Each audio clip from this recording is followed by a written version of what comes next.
Allahi wabarakatuh. Bismillahi alhamdulillah. Wala hawla wala quwata illa billahil aliyyil azim. Ashhadu an la ilaha illallah wahdahu la sharika lah. Wa ashhadu anna Muhammadan abduhu wa rasuluh la nabiyya ba'dah. Allahumma salli wa sallim wa barik ala Sayyidina Muhammadin wa ala alihi wa sahbihi ajma'in, amma ba'du.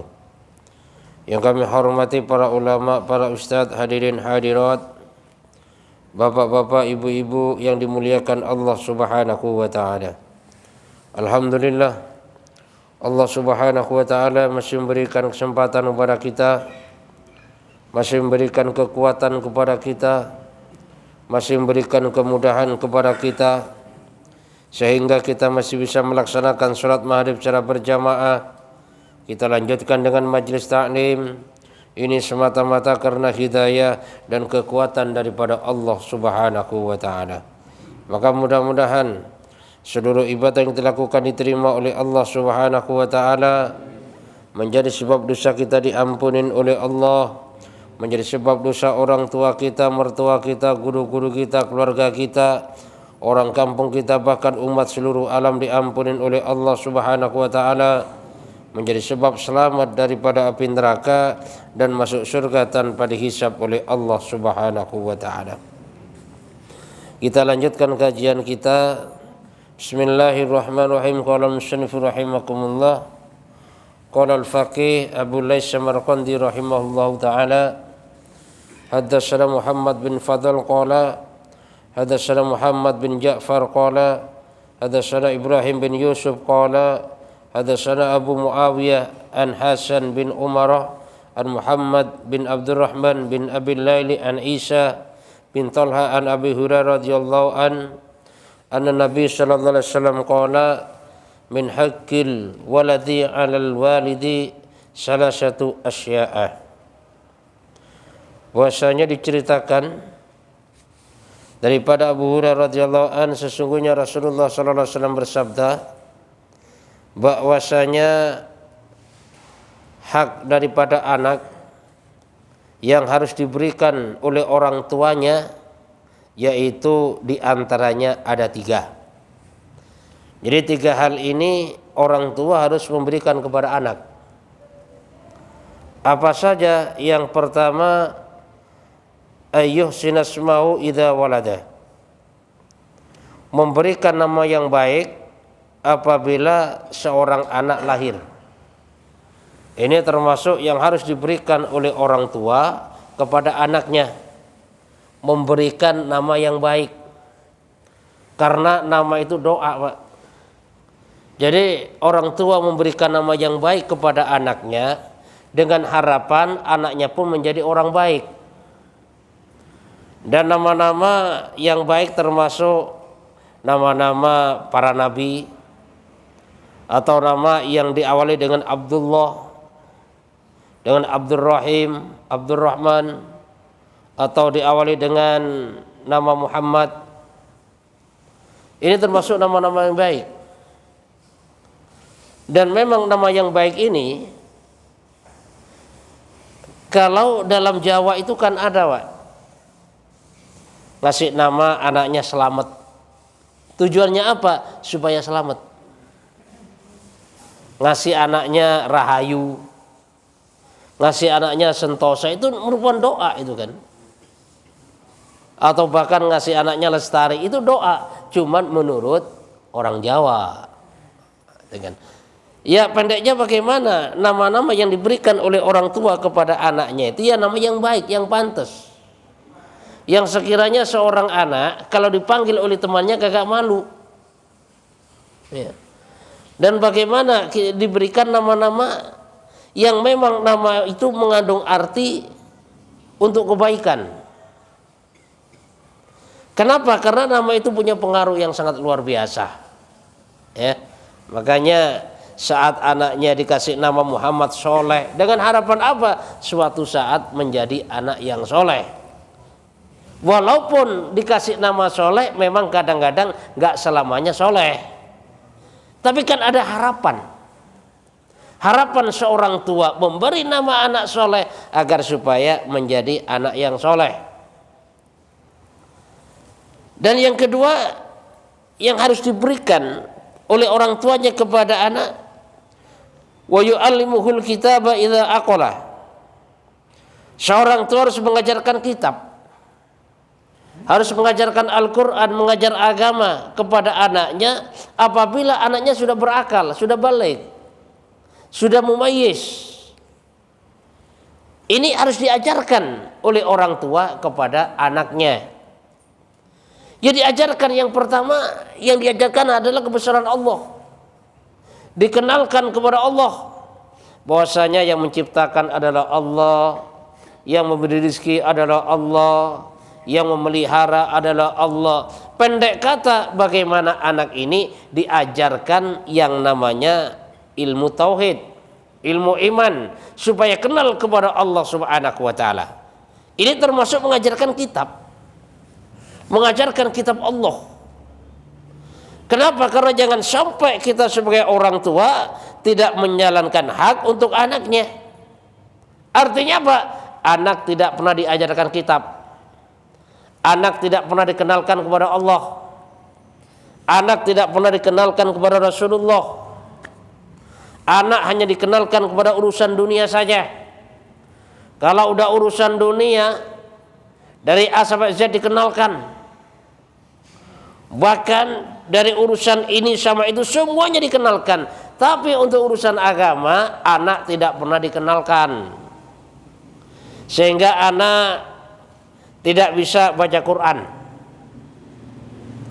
Ada Pak, zaman sekarang ini seorang anak yang masih tidak bisa baca Quran. Sehingga apa?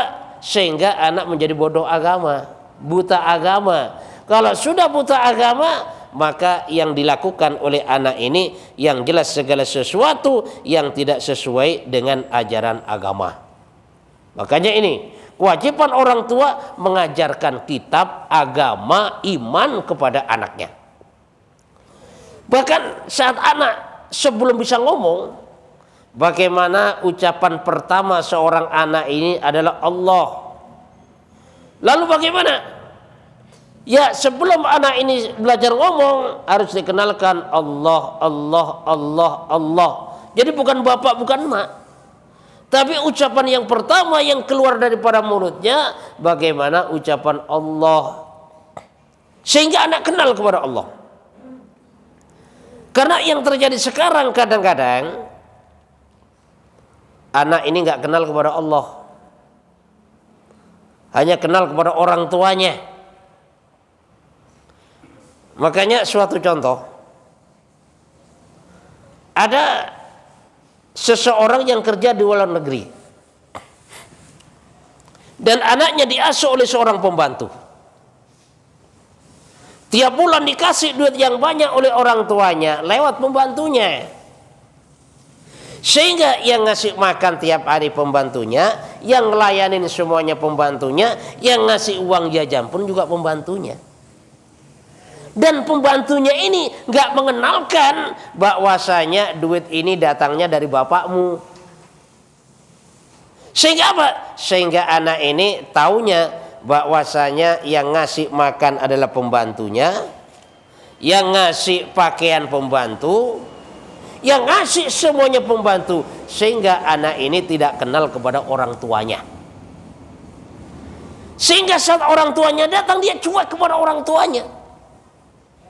Dia nggak hormat kepada orang tuanya. Hormatnya kepada siapa? Hormatnya pada pembantu. Kenapa? Karena baginya yang mencukupi kehidupannya adalah pembantu, bukan orang tuanya. Lah, kenapa ada anak yang semacam ini? Karena pembantunya tidak pernah mengenalkan bahwasanya semua kehidupannya ini ditanggung oleh orang tuanya. Yang salah siapa? Yang salah pembantunya. Lah, suatu saat orang tuanya pulang dari luar negeri, nyapa anaknya, anaknya cuek. Anaknya kagak mau ngaku. Bahkan ibunya nangis-nangis dicuekin sama anaknya. Kenapa? Karena nggak kenal anak kepada orang tuanya.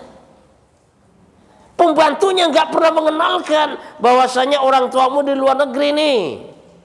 Orang tuamu lagi kerja. Orang tuamu lagi usaha mati-matian untuk kamu nih. Makanya kamu harus taat kepada orang tuamu nanti kalau orang tuamu pulang. Kamu harus sungkem kepada orang tuamu kalau orang tuamu pulang. Seandainya pembantunya memberikan ucapan yang semacam itu, suatu saat orang tuanya pulang, maka anak ini akan hormat kepada orang tuanya. Nah, karena pembantunya nggak pernah ngajarkan, nggak pernah mengabarkan bahwasanya dia punya orang tua yang menanggung kehidupannya, maka orang tuanya pulang, anaknya nggak kenal. Orang tuanya pulang, anaknya nggak mau hormat kepada orang tuanya. Lah kalau sudah terjadi yang semacam ini, yang disalahkan pembantunya oleh orang tuanya. Bisa jadi dipecat ini pembantu. Bisa jadi orang tua anak marah-marah. Kamu ini kurang ajar. Kamu saya gaji. Kehidupanmu saya tanggung. Tapi kenapa kamu nggak mengenalkan saya kepada anak saya? Coba sekarang. Anak saya nggak kenal kepada saya. Anak saya nggak hormat kepada saya. Bahkan anak saya pun nggak negur kepada saya. Ini kan gara-gara kelakuanmu. Itu kata orang tuanya. Bahkan bisa dipecat saat itu juga orang tua karena tidak mengenalkan orang tuanya kepada anaknya. Yang dikenalkan dan yang diketahui oleh anaknya bahwa selama ini kehidupannya berasal daripada pembantunya. Disinilah perlunya kita mengenalkan anak kita kepada Allah. Kenapa? Jangan sampai kita dipertuhankan oleh anak kita. Kalau bapak nggak kerja nanti dapat rezeki dari mana? Kalau bapak nggak dagang nanti bagaimana nasib saya? Nggak dikenalkan kepada Allah. Padahal orang tua yang baik harus dikenalkan, nak. Rezeki datangnya dari Allah. Dan bapak ini hanya pelantara saja, nak. Bisa jadi gara-gara bapak kamu dapat rezeki. Bisa jadi tanpa bapak kamu pun juga dapat rezeki. Kenapa? Bapak ini hanya pelantara saja, nak. Yang ngasih rezeki Allah. Seharusnya orang tua mengenalkan Allah. Nah, makanya usaha orang tua. Bagaimana anak pertama kali yang diucapkan adalah kalimat Allah, Allah, Allah. Maksudnya apa? Agar supaya ada keyakinan di dalam diri anak bahwasanya yang menciptakan adalah Allah, yang memberi rezeki adalah Allah, yang memelihara adalah Allah, yang menghidupkan adalah Allah. Sehingga seorang anak tadi kalau sudah kenal kepada Allah, di dalam hatinya ada keyakinan kepada Allah, maka akan mudah melaksanakan daripada perintah Allah Subhanahu wa taala. Sekarang Pak, anak suruh sholat macam-macam alasannya, disuruh ngaji macam-macam alasannya. Kenapa? Orang tuanya nggak ngenalin pada Allah. Ya ibaratnya pembantu nggak mengenalkan anaknya kepada orang tuanya, sehingga pembantunya dianggap orang tuanya. Itulah ibaratnya kalau orang tua nggak mengenalkan kepada Allah, nanti lama-lama baik disengaja maupun nggak disengaja bisa jadi seorang anak menganggap orang tuanya inilah sebagai Tuhannya. Disinilah perlunya sebagai orang tua mengajarkan daripada ilmu iman, keimanan kepada Allah, mengenalkan seorang anak kepada Allah Subhanahu wa taala agar ada keyakinan yang benar kepada Allah. Wa yuzawwijuhu idza atraka. Dan yang ketiga yang harus diberikan oleh orang tua kepada anak yaitu menikahkan apabila sudah ada jodohnya. Ini masih kewajiban orang tua kepada anak menikahkan anaknya apabila sudah ada jodohnya. Artinya apa? Kalau memang sudah ada jodohnya, pernikahan itu jangan diundur-undur. Pernikahan jangan diperlambat-lambat. Kenapa? Karena kalau pernikahan itu diperlambat, Pak, sedangkan jodoh sudah ada, apalagi sudah sering ketemu, sering keluar berduaan, maka ini resikonya sangat besar sekali. Karena yang namanya laki dan perempuan ini masing-masing kan punya hasrat yang sama. Laki punya hasrat kepada perempuan, perempuan pun sama punya hasrat kepada laki-laki. Di saat dibiarkan berduaan, biar deh pacaran dah, keluar malam, berduaan laki dan perempuan, maka yang ketiganya adalah setan. Kalau sudah yang ketiga setan, maka setan ini dengan berbagai macam cara agar supaya laki dan perempuan tadi berbuat dosa. Apalagi kemana-mana pakai motor berduaan, bentar-bentar ngerem mendadak, coba bayangkan. Ini bisa terjadi nih. Dan memang setan senang banget kalau seperti ini. Makanya dibisikkan oleh setan bagaimana supaya gak cepat nikah. Kamu kan belum kerja, udah jangan nikah dulu, pacaran dulu gak apa-apa. Udah kerja kan gaji masih kecil, kamu belum punya rumah dulu baru kamu nikah. Kasihan istrimu nanti kalau ngontrak. Udah punya rumah kan kamu masih belum punya kendaraan. Udah punya kendaraan, kendaraan kan masih gitu, yang bagus dong, biar seneng istrimu. Bisikan daripada setan. Sehingga apa? Sehingga banyak orang yang menunda-nunda daripada yang namanya pernikahan. Coba bayangkan, Pak. Kalau sudah pacaran terus, tiap malam minggu ketemu, dosa tuh. Mandang dosa, megang dosa, dan orang tuanya membiarkan. Orang tuanya pun juga dapat transferan daripada dosa anaknya. Nah, makanya Islam itu kan gak mengajarkan pacaran. Yang diajarkan apa? Ta'aruf. Dan ta'aruf itu yang boleh dilihat wajah dan kedua telapak tangan. Kenapa? Karena kan wajah ini Pak yang mewakilin. Biasanya kalau seseorang ini sudah lihat wajahnya udah srek, semuanya jadi srek. Masalah kaki mau belakangan dah. Ya, yang penting wajah dulu. Kalau sudah wajahnya senang semuanya dah. Dan di dalam ta'aruf pun gak boleh berduaan. Harus ada yang mendampingin. Yang mendampingin siapa? Ya mahramnya. Dan kalau seorang laki-laki ingin tahu lebih jauh tentang siapa perempuan itu, maka bisa juga mewakilkan daripada keluarganya, nanya-nanya. Misalnya, bagaimana kira-kira kulitmu ada yang belang gak di dalam misalnya kan? Ditanya boleh. Dan menyampaikannya harus benar juga. Kira-kira kamu punya penyakit apa? Boleh juga ditanya. Supaya apa? Supaya gak beli kucing dalam karung. Dan perempuan harus jujur juga ditanya, menyampaikan yang sebenarnya. Nah, setelah mantap, baru di situ dilaksanakan sholat istikharah. Minta kepada Allah, doa kepada Allah. Kan diantaranya doa istikharah itu singkatnya kan, ya Allah, kalau emang dia jodohku, baik untukku, agama, akhirat, duniaku, percepatkanlah, dekatkanlah saya dengannya. Tapi kalau sekiranya berisiko, ya Allah, untuk diri saya berisiko, dunianya berisiko, akhirat agama berisiko, jauhkanlah sejauh-jauhnya. Makanya kalau memang baik Pak, biasanya dipercepat oleh Allah Subhanahu wa taala. Ini pentingnya dipercepat daripada pernikahan.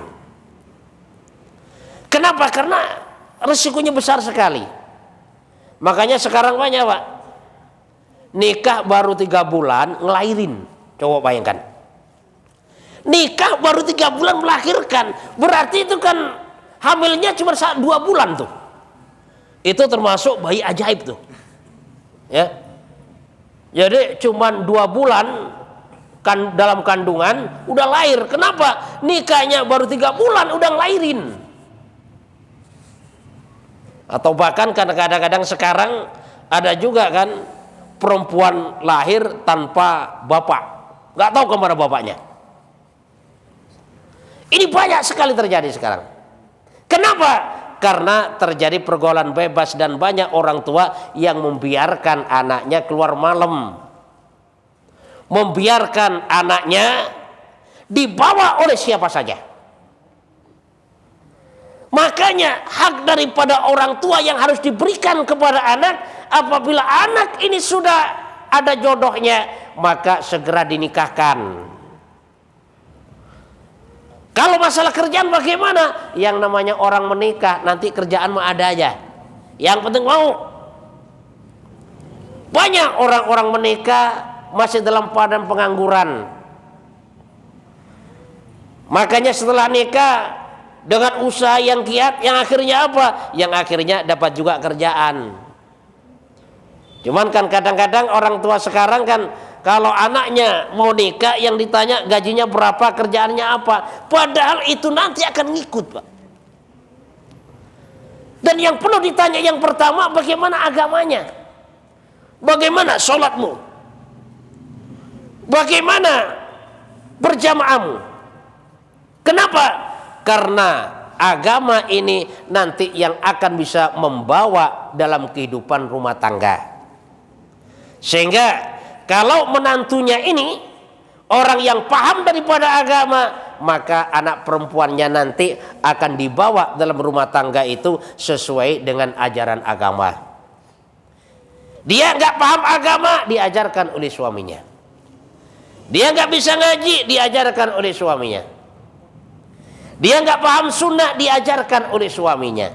Sehingga dalam mengarungi bahtera rumah tangga, maka nanti di situ akan diajarkan oleh suaminya, dituntun sesuai dengan arahan Allah dan Rasulullah Sallallahu Alaihi Wasallam.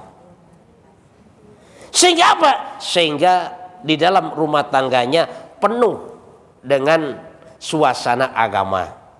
Nanti seandainya punya anak, anaknya pun akan diajarkan agama. Anaknya pun akan diajarkan akhlak yang baik. Lah disinilah perlunya kalau kita cari menantu, yang pertama bagaimana agamanya. Karena ada juga, Pak, ini kisah nyata. Seorang wanita, dia punya suami. Suaminya taat. Suaminya orang soleh, sabar suaminya, cuman miskin. Dia udah usaha kemana-mana, ya cuman mang jatahnya segitu, ya nggak dapat juga yang banyak, jatahnya cuman segitu. Tapi suaminya ini sayang banget sama istrinya. Istri diperlakukan dengan baik sekali, cuman yaitu ekonomi sering kurang. Bahkan belanja pun kadang-kadang pas-pasan. Sehingga apa? Sehingga istri ini berontak. Pokoknya kepingin kehidupan yang layak, kepingin kehidupan seperti orang lain. Dan perempuan tadi berontak kepada suaminya, didukung oleh keluarganya. Kata ibunya, udahlah kamu tak cerai aja dah. Ngapain kamu punya suami bengek gitu kan? Ngapain kamu suami miskin? Kamu masih cantik, masih bisa dapat laki-laki kaya, masih bisa dapat laki-laki hebat. Udah tinggalin aja suamimu. Sama orang tuanya dikomporin, sama keluarganya dikomporin. Yang namanya dikomporin, Pak, semakin hari kan semakin panas. Sehingga apa? Si istri nekat minta cerai kepada istrinya dengan berbagai macam cara, sehingga terjadilah perceraian. Memang setelah itu dapat orang kaya, mobilnya mengkilap, hartanya banyak. Tapi ternyata setelah berkeluarga 3 bulan 4 bulan selanjutnya, perlakuan suaminya sangat beda dengan perlakuan suami pertama. Memang duitnya banyak tapi pelit juga sama istri.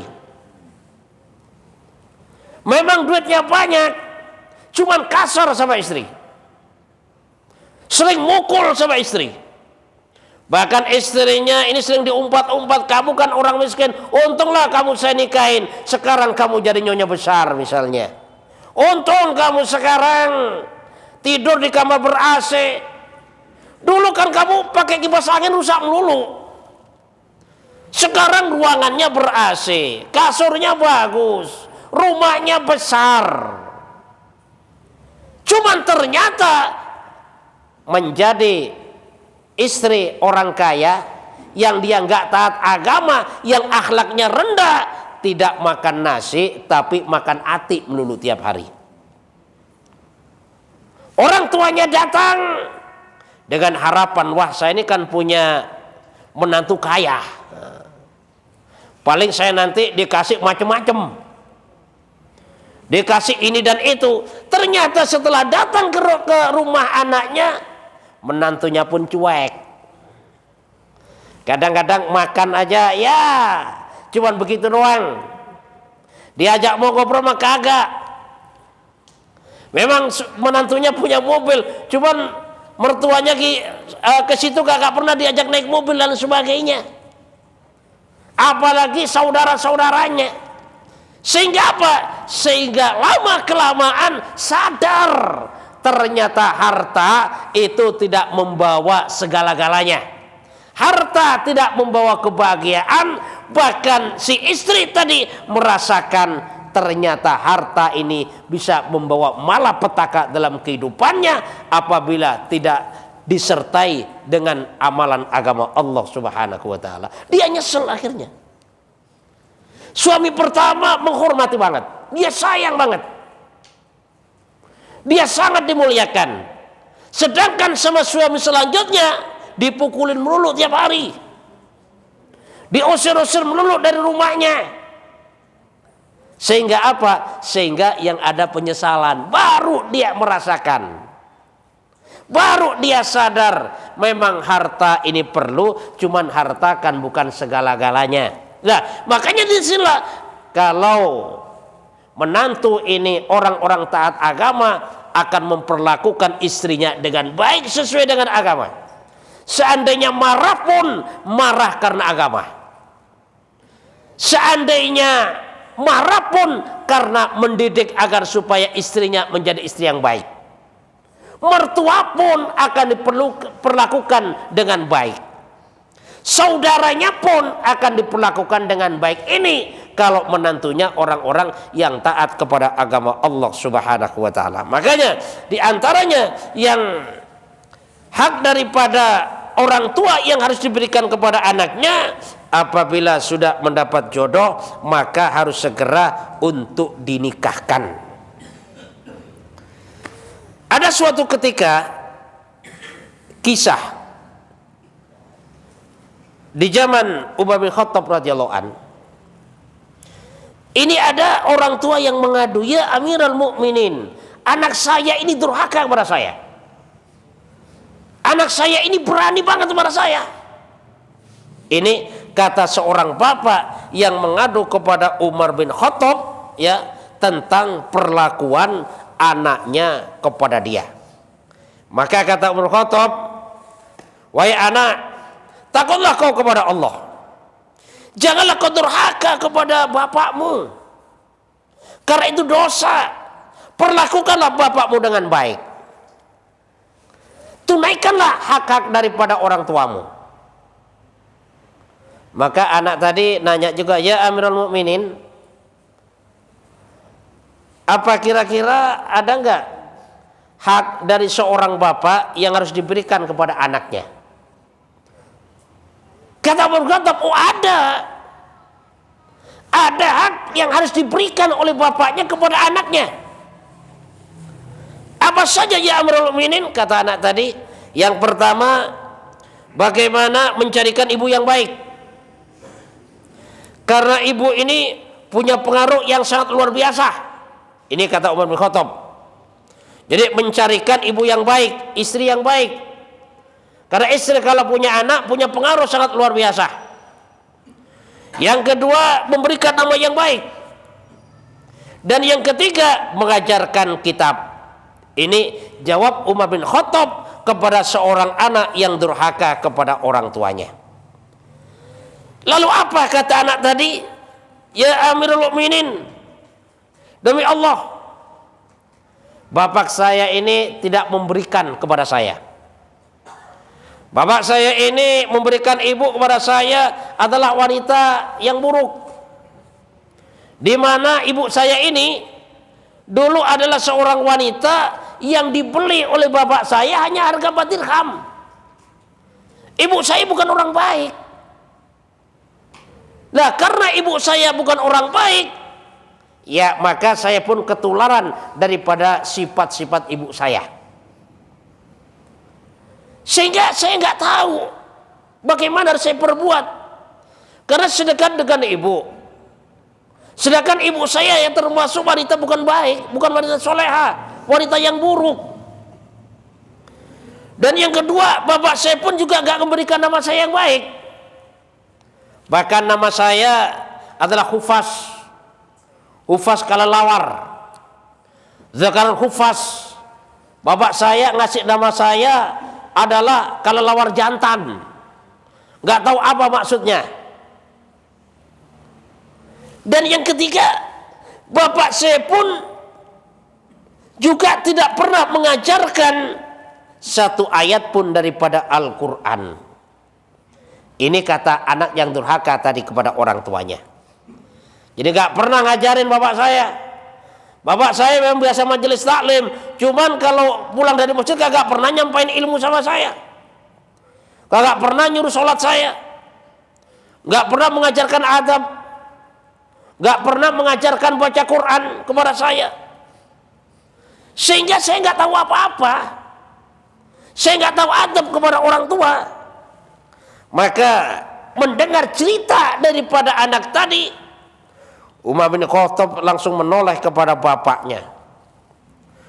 Kamu tadi mengatakan anakmu durhaka kepadamu. Tapi ternyata kamu ini durhaka duluan kepada anakmu sebelum anakmu durhaka kepadamu. Ya kalau bahasa kita, orang tua tadi diomel-omelin dah sama Umar bin Khattab. Kamu durhaka duluan kepada anakmu. Jangan bilang anakmu durhaka, kamu durhaka duluan. Karena hak yang seharusnya berikan oleh kepada anakmu ternyata nggak kau berikan. Ibu yang baik nggak kamu berikan. Kamu ngasih ibu asal-asalan, asal comot pinggir jalan dijadikan ibunya. Wajar kalau nurun anaknya mu nggak baik anaknya. Anakmu ini berani sama kamu, ngasih nama dengan Hufas juga kamu, Kalawar jantan, apa maksudnya ini? Dan juga kamu gak mengajarkan kitab, tidak mengajarkan ilmu, tidak mengajarkan adab, tidak mengajarkan Al-Quran kepada anakmu.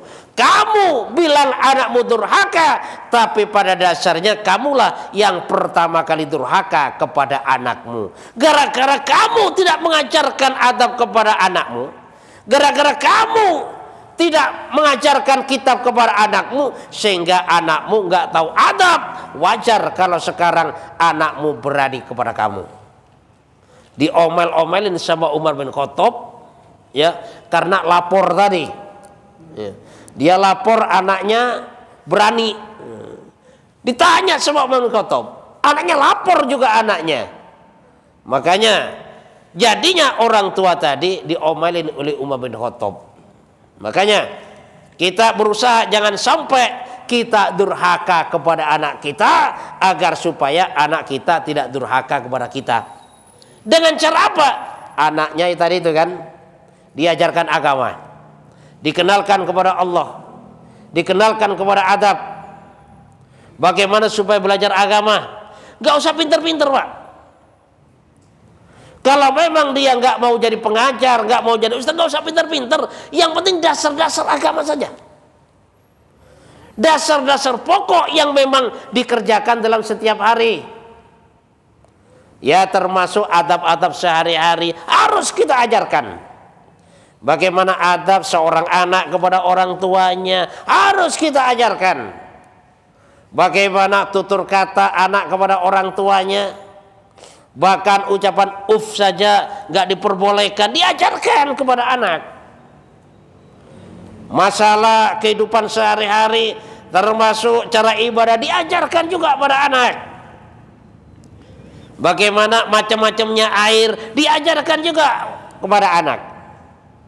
Wah, nak, bahwasanya dalam kita beribadah kita harus bersuci. Bersuci itu dengan air. Dan air ini ada yang namanya air suci mensucikan, ada air suci enggak mensucikan, ada juga yang namanya air mutanajis. Diajarkan kepada anak. Dan bagaimana juga diajarkan bagaimana anak ini supaya bisa cara menghilangkan najis. Nah, menghilangkan najis, nah air mengalir, kuyur, supaya najisnya hilang. Kalau kamu nyuci sayur, nak, kangkung lah misalnya, bawa dari pasar, kan kita nggak tahu kecipratan apa saja di pasar. Kamu potong-potong itu kangkung, maka cuci dengan air mengalir. Kenapa? Karena kalau dicuci dengan air mengalir, maka kalau ada najis di kangkung tadi, maka najisnya akan hilang. Tapi di saat gak dengan air mengalir, misalnya ngambil air satu timba, dicelupin ke dalam timba, sedangkan kangkungnya najis, maka di situ bukan suci, bahkan nanti najis semuanya. Ditaruh di wajan, najis. Dicampurin kol, najis. Dicampurin kacang, najis. Sehingga yang dimakan pun jadi najis. Ini semuanya terjadi apabila orang tua tidak mengajarkan ilmu agama kepada anaknya. Maka mudah-mudahan Allah Subhanahu wa taala berikan kekuatan kepada kita menyampaikan ilmu agama kepada anak kita, sehingga anak kita menjadi anak-anak soleh dan soleha yang berbakti kepada orang tua, dan diteruskan oleh anak cucunya sampai hari kiamat menjadi anak-anak yang soleh dan soleha yang akan menjadi keberkahan, menjadi penolong bagi orang tuanya baik di dunia sampai akhiratnya Allah Subhanahu wa taala. Subhanakallahumma bihamdika asyhadu an la ilaha illa anta astaghfiruka wa atubu ilaik. Wassalamualaikum warahmatullahi wabarakatuh.